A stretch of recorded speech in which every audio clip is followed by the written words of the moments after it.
Saturday night, Salt Lake City. Thanks to those who download these talks as podcasts from iTunes. We invite your comments, correspondence, and feedback by emails at utahchristians@gmail.com. We also have a membership class at our website, utahchristians.org. I'd like to thank those that have taken the membership class, become members. Couldn't do it with you without your help and support. Our topic today is Rule the Day. You have a space that belongs only to you. It's your thoughts, your attitude, your emotions. It's who you spend time with, what you watch and listen to. That's your space. That's what you have control over. The reason that some people live worried, offended, negative, all upset is because they let everything in. They listen to the news all day. They go to lunch with people that are critical. Somebody cuts them off in traffic, and that sours the whole rest of their morning. The problem is they're not getting a grip on their lives. You have to be careful what you let in. You can't stop everything from coming, but you can stop it from getting down in your spirit. You need to keep your atmosphere full of faith, full of praise, full of hope, full of victory. And anything that tries to poison your space, it's up to you to say, no thanks, you're not welcome here. Francis Ridley Havergal, 1836 to 1879. In my opinion, the greatest Christian Bhakti poet. As a young woman, she had an explosive temper. After she exploded, she'd always be mortified, and she'd confess it to the Lord, and then she would lose her temper. This happened over and over and over and over again. And one day, after a particularly bad outbreak, she realized that she couldn't solve this problem on her own. She got down on her knees, she started to cry, she prayed, Lord, is it always going to be this way? Will I always have this terrible temper? She later claimed to have heard the Lord speak down from within her heart in a still, quiet voice. Francis, if you channel your literary talents to honor me in poetry and hymns, I will subdue your anger forever. She said, Lord, seriously? I'll never be angry again? And it seemed to her that the words came back, yep, no more, forever free. Her sister said that Frances never again lost her temper. She believed that God had done a miracle. By God's help, she had replaced passion with praise. Our message today is that praising the Lord is the best way to lengthen your fuse and expand your self-control. Hare Krishna, Krishna Krishna, Hare Hare, Hare Rama, Rama Rama, Hare Hare. This is one of her poems. Take my hands, Lord, and let them be consecrated to thee. Take my life, Lord, and let it be consecrated to thee. Take my moments and my days, let them flow in ceaseless praise. Take my hands and let them move at the impulse of thy love. Take my feet and let them be swift and beautiful for thee. Take my lips and let them sing, always only for my King. Take my mouth and let it be filled with messages from thee. Take my silver and my gold, not a mite would I withhold. Take my intellect and use every power as thou shalt choose. Take my will and make it thine, it shall be no longer mine. Take my heart, it is thine own, it shall be thy royal throne. Take my love, my Lord, I pour at thy feet its treasure store. That was her anger management program, praising the Lord. C. Leslie Charles, author of a book called Why Is Everyone So Cranky, writes, have you noticed how angry people seem these days? Road rage, airplane rage, grocery store rage, rage at sports events, rage at the Capitol building. He didn't write that, I threw that in. That happened since the book was published. I'm describing a fuming, unrelenting sense of anger, hostility, and alienation that simmers for months, even years, without relief. Eventually, all it takes is a triggering incident, usually minor, for the person to go ballistic.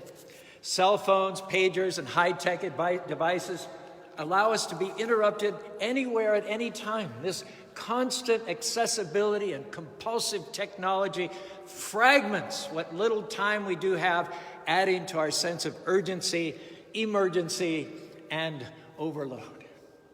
Can I tell you, if you let that chatter in, live upset, you're not going to reach the fullness of your destiny. You have the option of saying, sorry, gossip, you're not welcome here. Sorry, bitterness, there's no room to rent for you here. I'm going to stay in peace. I'm going to enjoy this day. You don't have control over what people do. You don't have control over what happens, but you do have control over your thoughts, your attitude, and how you respond. I've heard it said that a person who does not control their spirit is like a city with broken down walls. In the old days, as you know, walls were what protected the city. If the walls were down, then the enemy could get in. The opposition could come in very easily and take the city. James Garabino, professor at Cornell University, reports a major sociological shift. Quote, there is a general breakdown of social conventions, of manners, of social controls. This gives a validation, a permission to be aggressive. Kids used to be guided by social convention that said, keep the lid on. Today, they're guided more in the direction of blowing it right off. If you don't keep some walls up around your spirit, put up some boundaries, get a grip, keep the lid on, then everything is going to get in. Your child might be off course. Well, instead of trusting that Krishna or God has him in the palm of his hand, worry's going to get in. You can't sleep at night. Your business slows down during the pandemic. You lost a client. Instead of knowing that Krishna or God is your source, that he's going to provide, stress is going to come in. Anxiety. What am I going to do? Someone's talking about you, trying to make you look bad. Instead of letting Krishna fight your battles, you let the offense in. You live defensive, trying to prove to them that you're really okay. Wasting valuable time on something that just doesn't matter. Why? Because you don't need people's approval. You already have Almighty God's approval. Now, keep your walls up. Quit allowing all that trash into your spirit. Your time is too valuable. Your assignment too important to let everything in. Be selective. If it's not positive, if it's not hopeful, if it's not of a good report, don't dwell on it. You can't control the whole world, but you can control your space. Bhagavad Gita, 63rd verse, 2nd chapter. Krodha bhavati samaha, samahajmida, buddhi nansha, buddhi nasho pranashati. Anger, it says, leads to clouding your judgment. Clouding your judgment results in bewilderment of memory.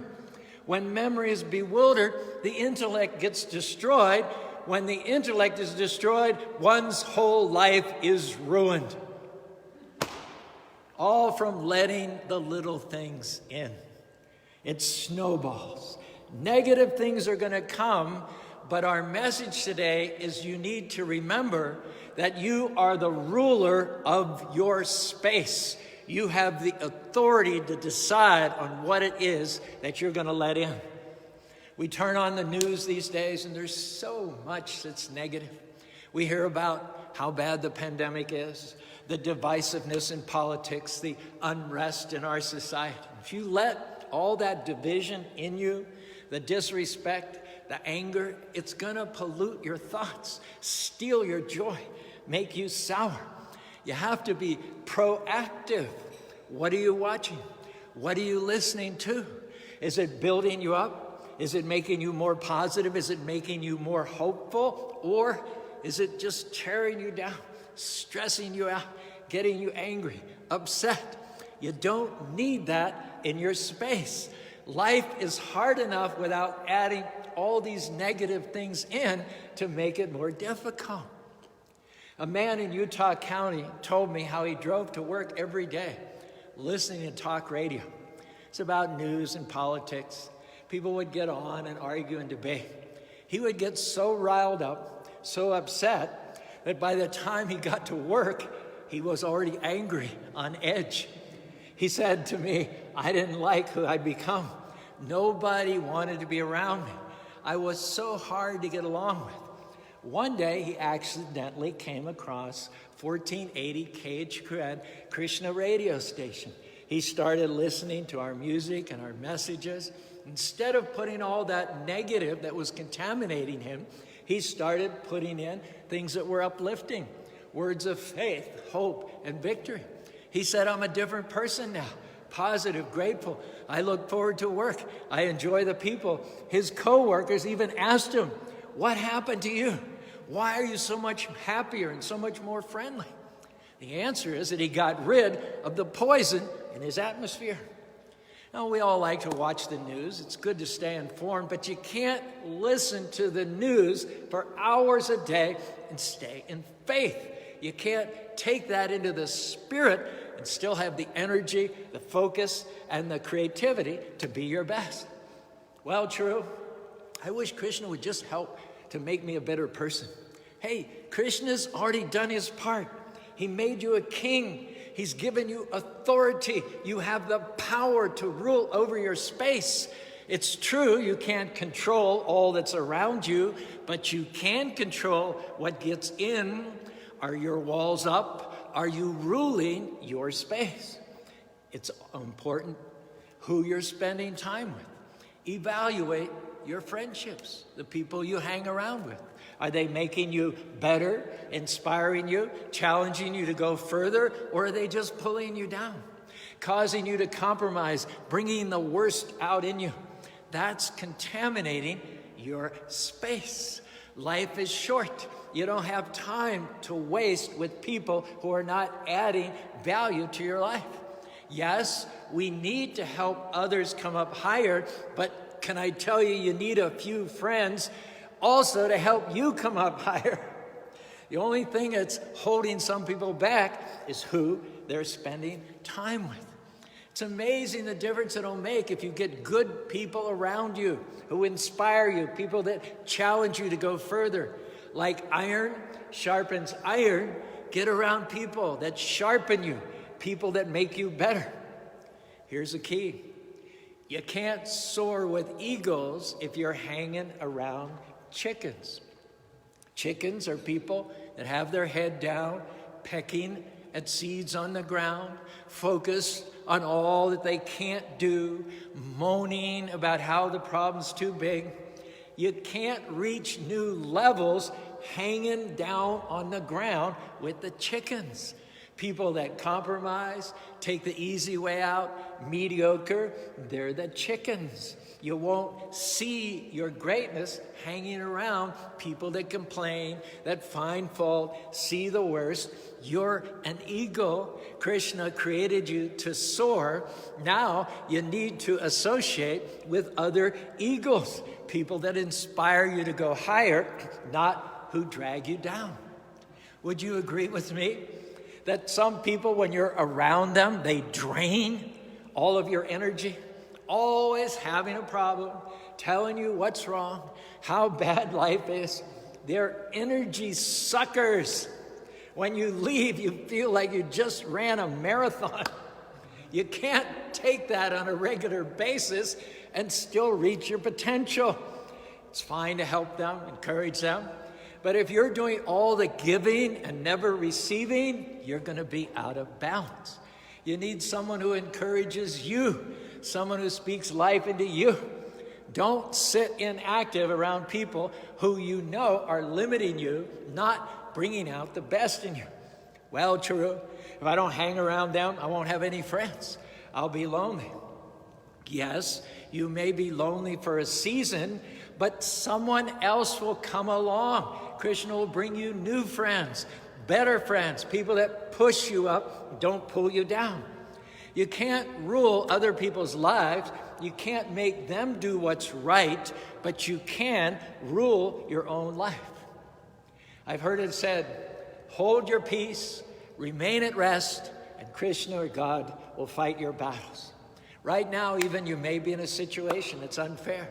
Somebody did you wrong. You're dealing with an illness. You went through a divorce. You could be worried, bitter, upset. You can't control what happened.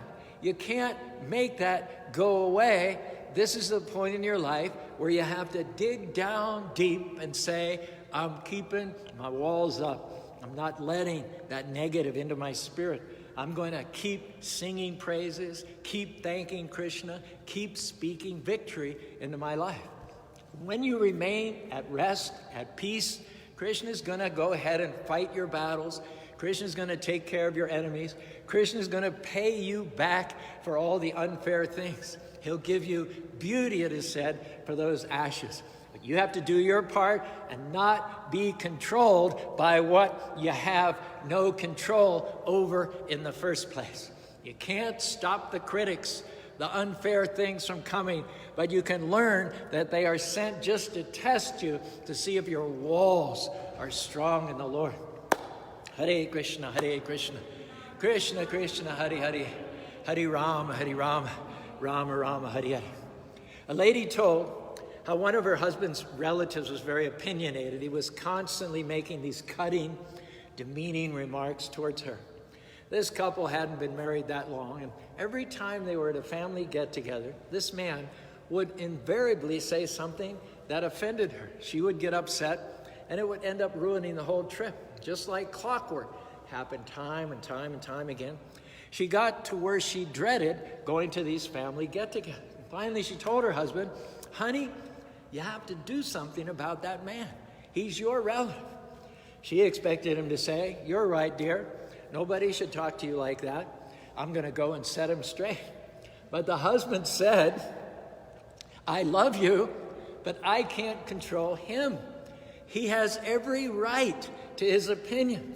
He can say whatever he wants, but you have every right not to let it offend you. He was saying you have to rule your space. You have to put your walls up. You can't keep the offenses coming, but you can't keep them from getting in.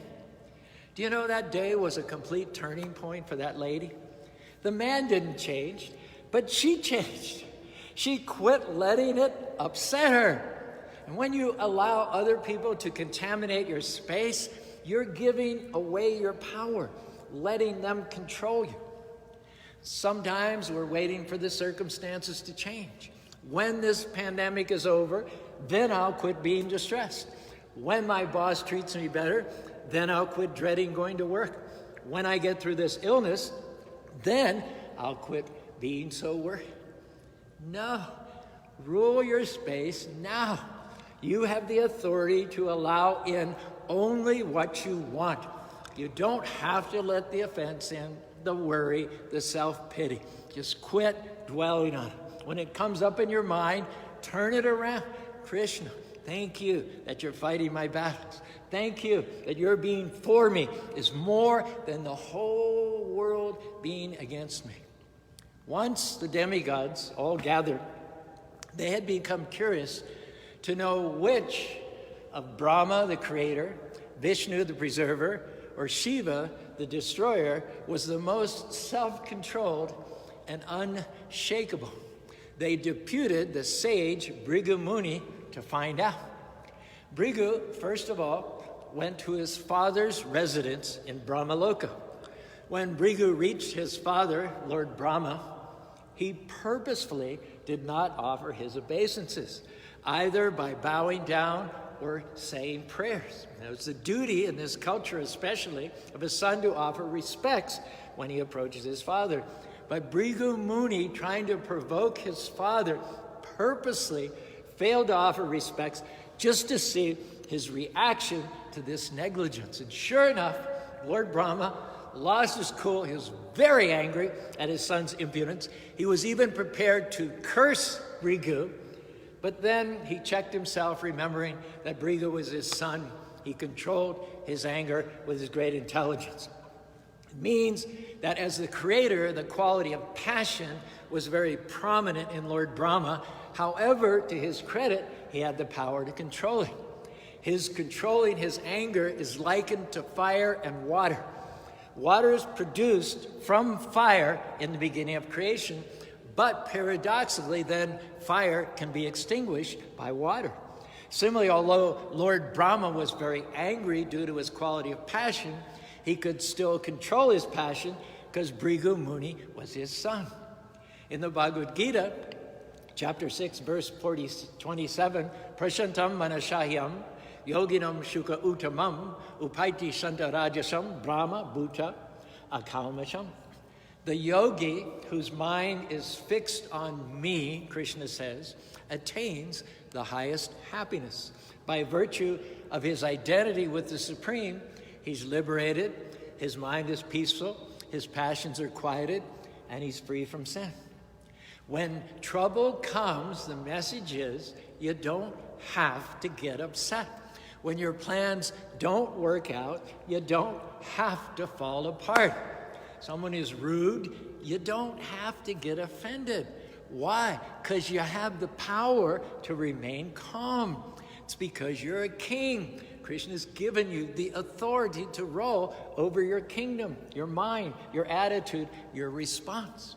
You can't rule over someone else. You can't rule over your circumstances. That's not up to you. That's in Krishna's hands. You can control what you can control, and then you have to trust Krishna to take care of what you can't control. After testing Lord Brahma, Bhrigu next went to Mount Kailas, where Lord Shiva resides. Bhrigu Muni happened to be Lord Shiva's brother, and as soon as Bhrigu Muni approached, Lord Shiva was very glad to see his brother, personally rose up and came with his arms outstretched to embrace him. But when Shiva approached, Bhrigu refused to embrace his brother, saying, "My dear brother, you're always impure. You smear your body with ashes, you hang around crematoriums, you're not very clean. When was the last time you took a shower anyway? Don't touch me." And when Bhrigu Muni failed to embrace his brother, saying that his brother was impure, Lord Shiva became extremely enraged. And when Lord Shiva heard Bhrigu's verbal insult, his eyes grew red with anger, and with uncontrollable rage, he took up his trident and prepared to kill Bhrigu Muni. At that time, Parvati grabbed his arm, saved the situation by then falling down at the feet of her husband, and with her sweet words, she talked him out of killing Bhrigu Muni. So we learn from this that when you've had a setback, when someone insults you, you're facing opposition, an unfair situation, your reactions are very important. You're going to, from time to time, be bombarded. Your space, your mind, your emotions. Krishna will even use other people to discourage you, to get you worried, to tempt you to go around full of doubt, moaning, "Why did this happen?" That's when you have to take hold of your authority and say, "No, I'm not allowing that in my space. I'm not dwelling on it. I'm not going to allow myself to be provoked by it. I'm not going to relive my hurts. I'm not thinking about what didn't work out. I'm staying in faith because I know that Krishna is still on the throne. I know that he did not bring me this far to leave me. I know that the enemy wouldn't be trying to stop me if there wasn't something awesome in my future." After being saved by the anger of Lord Shiva, Bhrigu went directly to the planet of Shwetadweep, where Lord Vishnu, Krishna, was lying on a bed of flowers in the company of his wife, the goddess of fortune, who was engaged in massaging his lotus feet. Now, let's backtrack. The offense he gave to his father Brahma was mental. He just neglected to do something. The offense he gave to his brother Lord Shiva was verbal. which was a more serious offense. The offense that he's going to do to Vishnu is corporeal. He's going to do a bodily offense to Lord Vishnu, which is the greatest of all offenses. It is said that when he approached Lord Vishnu, who was lying down with his feet being massaged by the goddess of fortune, Bhrigu Muni purposely committed the greatest sin by offending Lord Vishnu. What did he do? He kicked the chest of the supine Lord Vishnu right in front of the goddess of fortune. Did the explosion come? Did the eruption? Did the volcano blow? Not at all. Nothing happened. Because only Vishnu is all merciful, completely untouched by passion and ignorance. Only Vishnu is unprovocable, unshakable. Only Vishnu is completely in the mode of goodness. He did not become angry in the slightest. In fact, instead of becoming angry or cursing Bhrigu, Lord Vishnu immediately got up from his bread and he offered obeisances to the Brahmin, saying, "My dear Bhrigu, it is my great good fortune that you have come here. Please sit down on this cushion. My dear Brahmin, I'm very sorry that when you first entered my home, I did not stand up to receive you properly. My dear Brahmin, I know that your feet are very soft like a lotus flower, and my chest is as hard as a thunderbolt. I am therefore afraid that you may have felt some pain by kicking my chest. Let me touch your feet to relieve the pain you may have suffered." Then Lord Vishnu began to massage the lotus feet of Bhrigu Muni. In the Bhagavad Gita, 70th verse, 2nd chapter, "Aporyamanam acharapitam samudram apropishanti yadvat kama yam propishanti devashito pratinikushudan." A person who is not disturbed by the incessant flow of desires that enter like rivers into the ocean, which has ever been filled but was always still, such a person can alone achieve peace, and not the man who strives to satisfy such desires. If you'll follow the lead of Lord Vishnu, take the high road, give offenders mercy, control what you can control, rule your space, your thoughts, your attitude, then Krishna will do his part. He'll make things happen that you couldn't make happen on your own. Can I suggest that when you get up in the morning, make the decision, I'm going to rule my thoughts today. I'm not just going to think whatever comes to mind. I'm going to think on purpose thoughts that are positive, hopeful, encouraging. I'm going to rule who I spend time with today. Not just anyone. I'm going to be selective. I'm going to associate today with eagles. I'm going to be the best. I'm going to be grateful. I'm going to stay in peace. I'm going to rule my emotions today. I'm going to forgive the wrongs. I'm going to overlook insults. I'm going to give people the benefit of the doubt. It's important to make this decision ahead of time before you leave the house. Nothing that happens today is going to upset me. I'm going to stay in peace. When the difficulties come, the traffic is bad, my boss is rude, my child has a problem, I'm already pre-decided that I'm not going to be provoked. I'm going to rule this day. I'm going to have my walls up. I'm not going to live upset. We should go through each day expecting the best, but knowing that everything may not be perfect. There may be delays, interruptions, people that are hard to deal with. Don't let that ruin the day. Rule the day.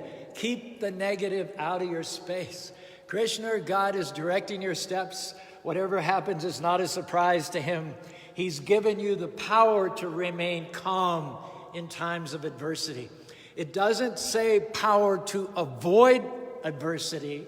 It doesn't say the power to not have challenges, the power to have a perfect day. That's not within our power, but it is within our power that every day be perfect if we rule our space. Quit waiting for the circumstances to be perfect. You can have a good day in the middle of a pandemic. You can have a good day even though you have challenges at work.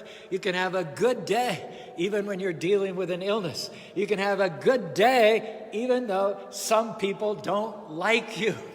Stay calm, stay in faith, and rule the day.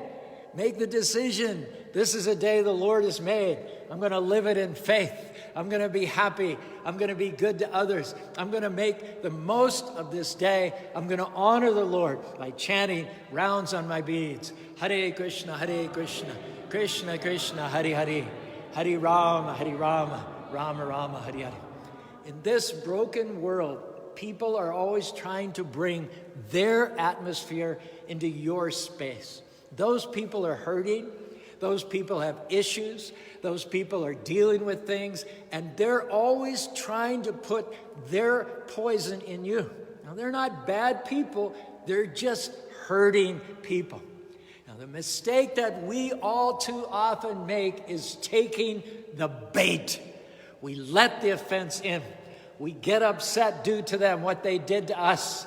Well, I'm here tonight to tell you, you don't overcome evil with more evil. You overcome evil with good. You've heard the phrase, kill them with kindness.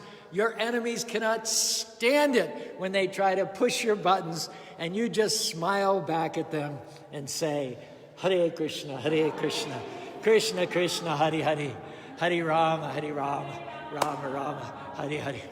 Be cool, calm, steady. Some people let things upset them way too easily. Traffic, weather, a grumpy clerk. I wonder how much more you would enjoy life, how much higher you would go if you'd start ruling the day, keeping your walls up, not letting everything get in your spirit. You can't stop it from coming, but you can keep it from getting down in you. You're a king. You have a kingdom. You're in charge of your thoughts, your attitude. Start ruling your days.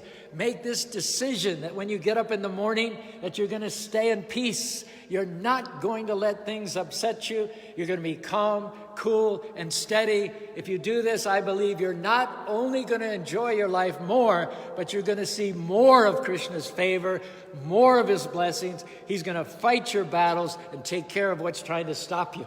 You're going to rise higher, overcome obstacles, and see new levels of your destiny in this life. And next life, you're going to go back to home, back to God.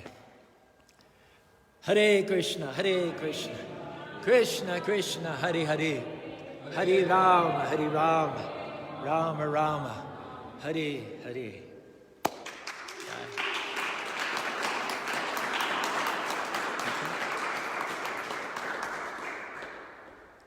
So we'll have a little kirtan and then an announcement or two. Then the Saturday night feast.